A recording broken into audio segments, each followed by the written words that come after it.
I'm not exaggerating when I say Transformers 1 is easily the best Transformers movie ever made, so here's my full spoiler-free thoughts on the best and worst parts of the movie. First of all, this is simply just a great origin story for Optimus Prime and Megatron. I love how they build the dynamic between these two characters and how each of them are portrayed individually. I feel like it's one of the best takes on these characters we've honestly seen in a movie. I think the biggest surprise about this movie is how much I really love the visuals and animation, because I'm not gonna lie, when they first announced this and we got the first trailer, I thought it looked pretty bad. I didn't like the character models for the Transformers. I was like, this thing looks absolutely hideous. When I was watching the full movie, the models kind of blend into the visuals perfectly, and the visuals overall, just a lot of the environments look amazing. There's a lot of just really cool looking scenes, and the fight scenes in particular are animated amazingly. Like, generally every action scene felt pretty unique in my opinion. There's so many different powers and combos being used and different ways that the transformations themselves are utilized, and it just felt so fresh and unique every time. Because honestly, fight scenes are normally my least favorite part of action movies because they get very repetitive very quickly, and if the choreography is not good, it feels like you're just watching an absolute blur, even in animated movies sometimes. You can tell they took their time on these scenes. They're generally just a blast to watch and really up the stakes later in the film. Speaking of later in the film, I have to say the last 30 minutes of this movie is an absolute masterclass. Some of it's because of the fight scenes, like I said, because the final battle is epic, but there's also just so many great character moments for all our main ones. There's great reveals and funny jokes all throughout the last 30 minutes. I was really enjoying the entire movie, but genuinely the end of this thing was just blowing my mind with how it just kept getting better and better. And there's one scene with Optimus in particular that is honestly probably one of the best scenes of the entire year. Keegan-Michael Key is easily the show stealer in my opinion, because he was easily my favorite part of this entire movie as Bumblebee, because he is the comedy relief of this film. Like 90% of the jokes are delivered by him,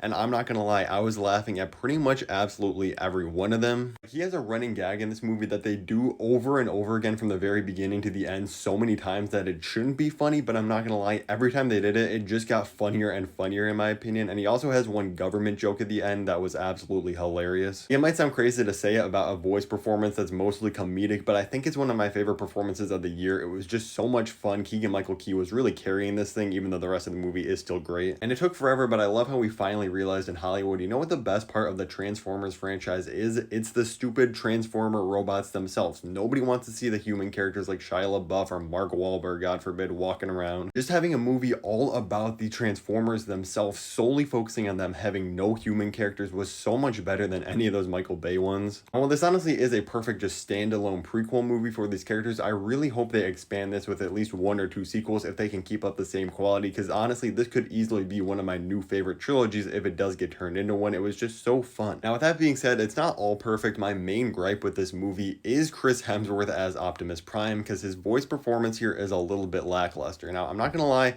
it's not just him. This is a classic case of celebrity voice cast, and they're all just talking like themselves, like Scarlett Johansson, Brian Tyree Henry, and all the others are just doing their own voices. Chris Hemsworth is the one that really bothered me. I just feel like that this character deserved a little bit different of a voice, because I'm sorry, every time he's talking, I just hear like Thor and regular Chris Hemsworth voice, and it was kind of taking me out of the movie. I'm not gonna lie, that's even kind of a nitpicky point, because it didn't really ruin how much fun I had with this film overall, and I was not expecting that whatsoever going in. If you've seen my other videos, you know I was not super excited for this one. The movie's genuinely just a jolt of life into a franchise that has been on life support for years. You can definitely see inspirations from movies like certain Star Wars films. Obviously, Spider-Verse inspired this thing to happen. It's not like it's ripping those films off or anyways. There's definitely nods to that and all the other Transformers movies that came before it, but it's doing its own thing and using its inspirations in a really smart way, which is how good movies are made, and I absolutely loved every second of it pretty much. Might be an overreaction. I have to rewatch this to be sure, but right now this is easily sitting in my top 5. Honestly, maybe my top 3 of the year. I give it a 9 out of 10. Let me know if you've seen it, what you thought of it, and if you haven't, let me know if you're excited about it.